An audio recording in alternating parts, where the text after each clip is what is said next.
Today we're going to be working on the rear brakes. We got 2 wheel cylinders,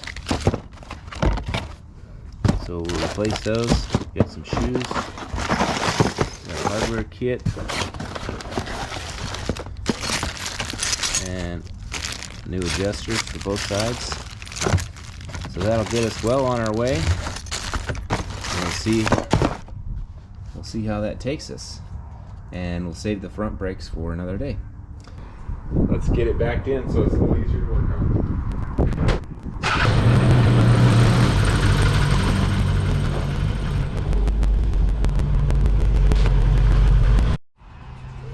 Okay, I got it up on jacks as we expected. So this is the side that is hooked up. This appears to be working because it's slicked, clean, but these things fell right off real easy, which tells me that the adjusters probably aren't working properly, because usually with a properly set of drums, it's kind of a pain to get the drums off. There's a little rubber plug right back in here. You might be able to see it behind this thing on the back. There's a plug. You pull the plug out and then you can undo this adjuster, which lets these things come in. So this is the side that is hydraulically hooked up. But you can see the condition of the shoes are really rough. I mean, this thing is basically gone. The shoes are just done. Old heat, whatever. On this side, lots of dust, but overall not too big of a groove. We'll have to see if we can get these cleaned up, get these turned. And then you can see on this side that wasn't hooked up, and you can see there's a little bit thicker material here, but equally easy to take it off. About the same amount of groove on there, and not quite as a fresh wear pattern. Okay, so no big deal. We got the adjusters, the hardware, the shoes, the wheel cylinders. We should have everything we need to put this thing back in service. So we'll be back. Let's see if we can get these rotors turned. Okay, a little update. We got the passenger side torn down. So for the wheel cylinder, when I started turning the nut right here on the back side, when I started turning that, the whole brake line was turning with it. So I sprayed it with a little PB blaster, hit it with my MAP gas torch, and heated it up a little bit, and then it broke free. Now I'm using a line wrench like these here. That's what you should be using, so you don't round those off. Here it is, 10 millimeter. Okay, and then the 2 bolts that hold the wheel cylinder on are 10 millimeter. That thing came out. Now when I was trying to do the bell crank for the parking brake, I got a little overzealous. One of the bolts just zipped right out. The other bolt did not zip out. So that's what I'm working on now. I know I can buy a new one, but if I do that, I gotta order it, and then it's gonna take a few days to get here. So here's what we're gonna do. We got the welder set up, and we're gonna try, drill the hole in it and try to easy out, but my easy out's not so great. So I'm gonna try to weld this nut on there like people do on aluminum cylinder heads. Worst case is I ruin this thing and have to buy a new one, which I'm there anyways. So I'm gonna try to weld this on. I might get a smaller nut. Try to weld that on and see how it goes. Got the welder set up. This is flux core welding. I have gas, but this is just already set up for flux core, and that should work fine. Splatter a little more, but we'll get that set up and we'll be back. Okay, pass 1. It did weld up, but it broke off again. So we're gonna clean it up, try it again. Okay, we welded our little M7 nut on there. It's a tiny little guy. And I used maybe a little bit too much heat, but it is starting to move that thread, and it's not breaking off. So we're just gonna keep wiggling it and see if we can't work it out. That's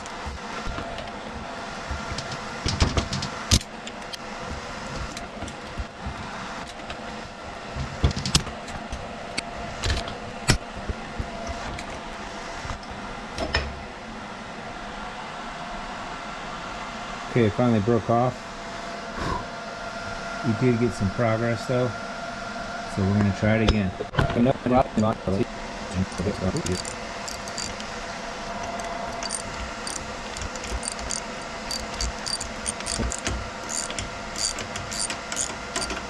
Check that out, we got it! Holy smokes! Now it's hot.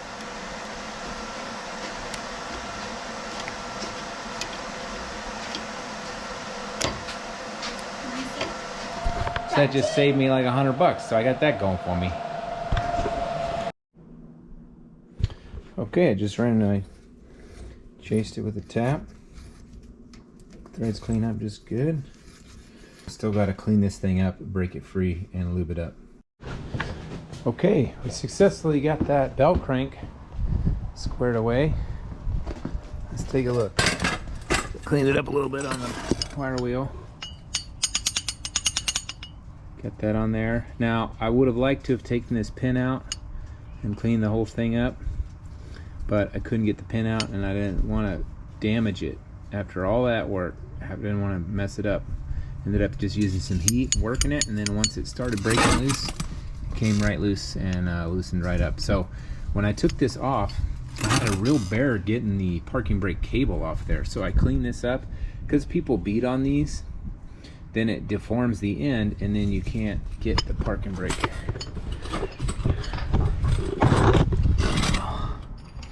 Now it should be good to go.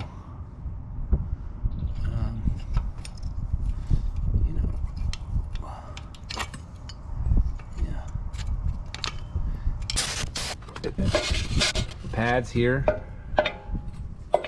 that the shoe's right on look in really good shape.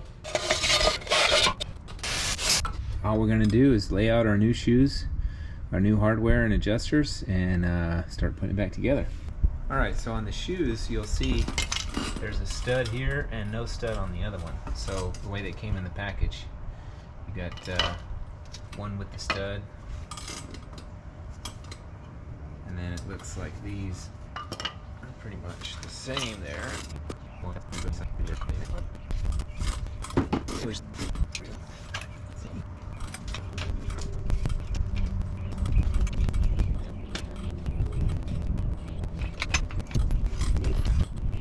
I like to use anti-seize on anything with threads.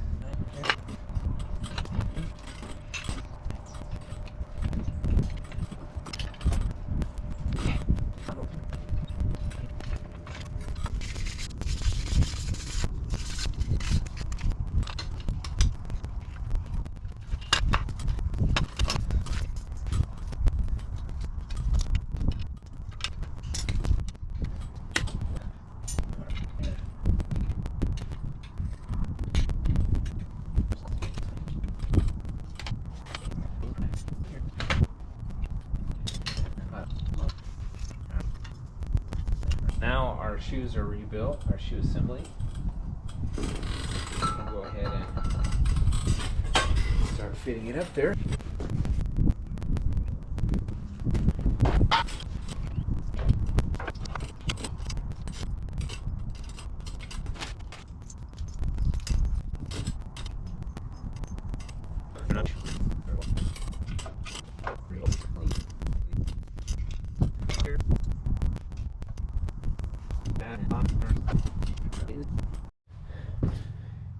All right, we got our side shoes assembled.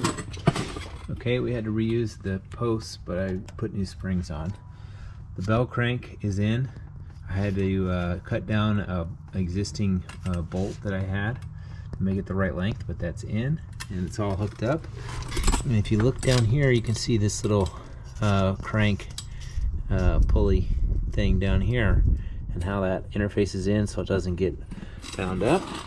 And the last step will be to put our spring on.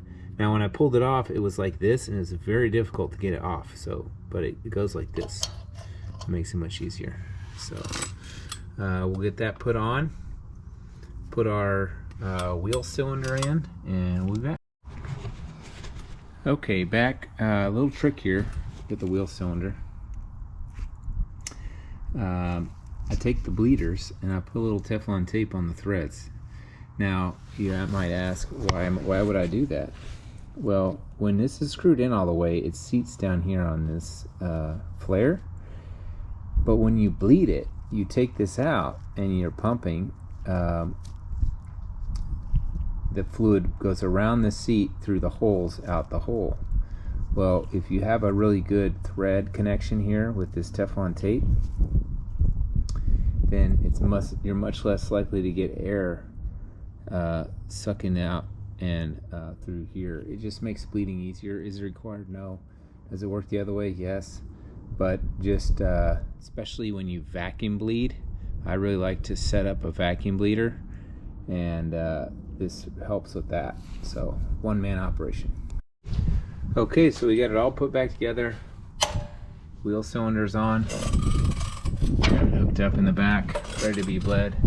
I crimped off this line here with my little line clamp just so it wouldn't leak out fluid and get the system all full of air, just minimize it. So now we'll go to the other side now that we kind of know what we're doing, and should go quicker. I'll be back. Okay, now here's the left side.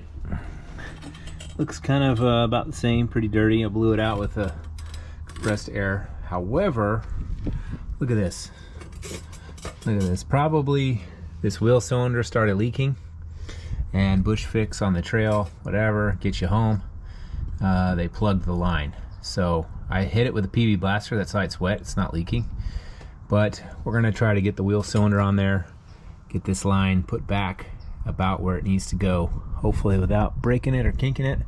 Otherwise we'll be doing brake line repair. Okay, we got it off. Did giveaway here on the wheel cylinder.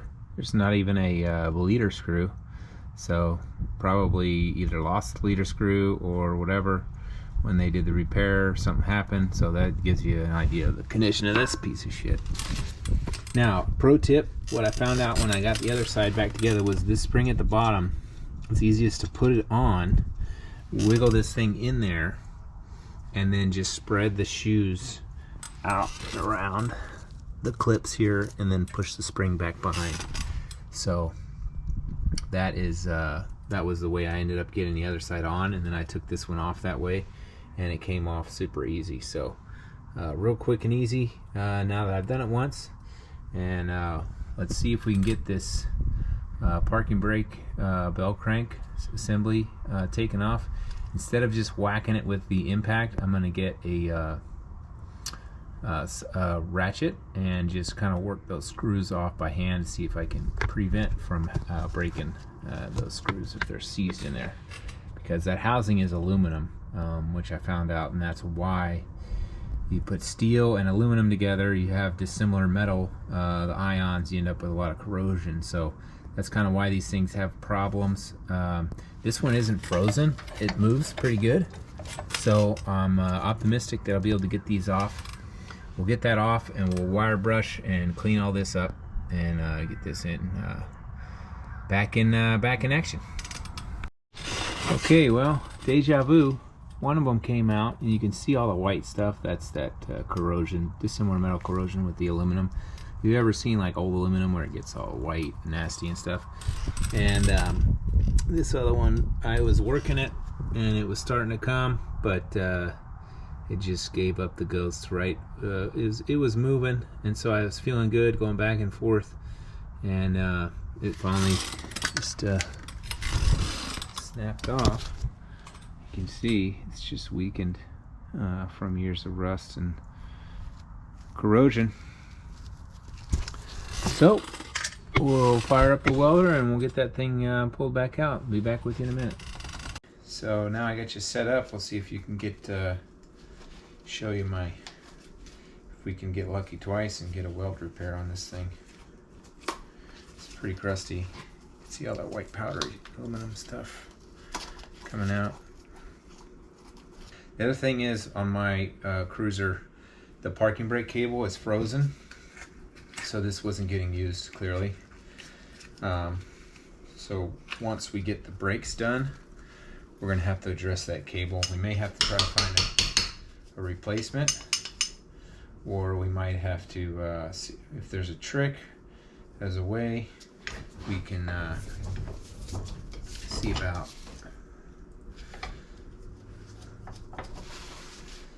we can try and see if we can free it up.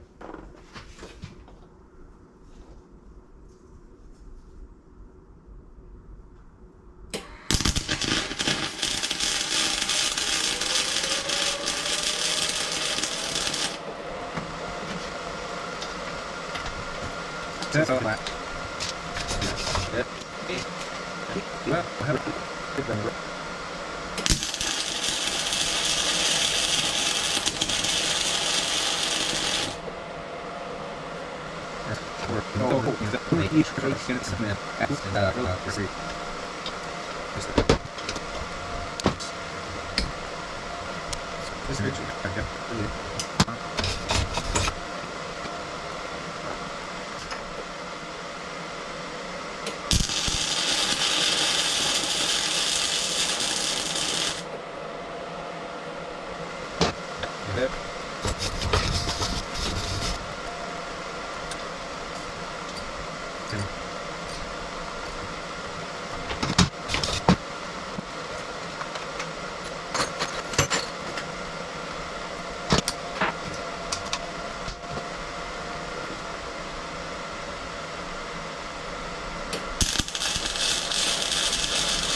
well,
there she is.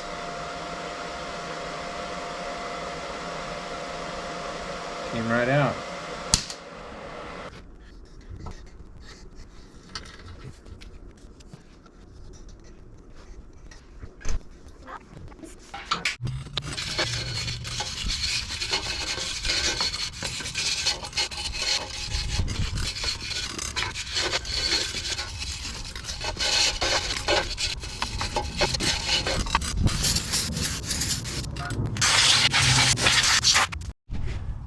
Okay, so we have our parking brake lever crimped on, just like before. This is our adjuster lever, and now that's going to go on, and we'll crimp that on. We'll be right back. Okay, our adjuster lever is crimped on, and on the back we put our little blue spring right there. Okay, moves freely, you can see, and then that's gonna cause it to ratchet. Let's see, in order to adjust it so it stays adjusted. And if you recall from when we pulled it off, we got 3 holes. The pins go through the middle bigger hole. 3 holes, middle bigger hole, right there.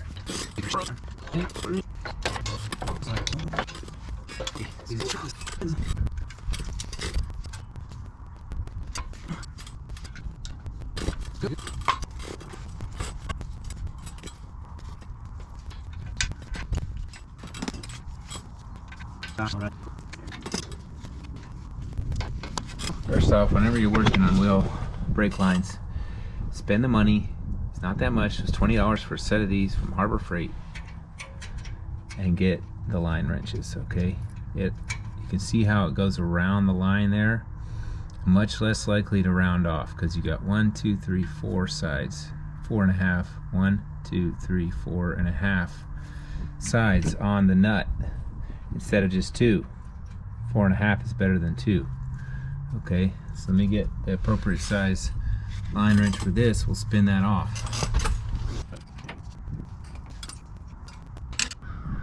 Fitting here, kind of doing the same thing it was on the other side. All right, when I move it, I can see that it's bending the actual brake line. So the fitting is frozen on to the line here. So when I try to torque the fitting doesn't spin freely.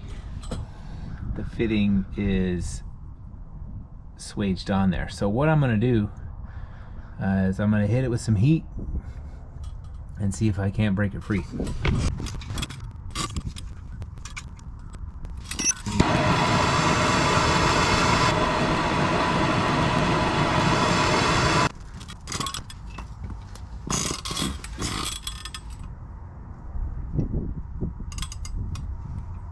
Hey, it's freed up.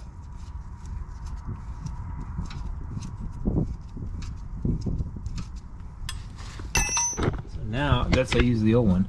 So now you can see the fitting is spinning independently of the line, where it was frozen to the line before. Perfect. So we're going to be in business here. Spins nice and free. Yeah, we broke it loose. And our flare's good to go. Okay, it's all back together.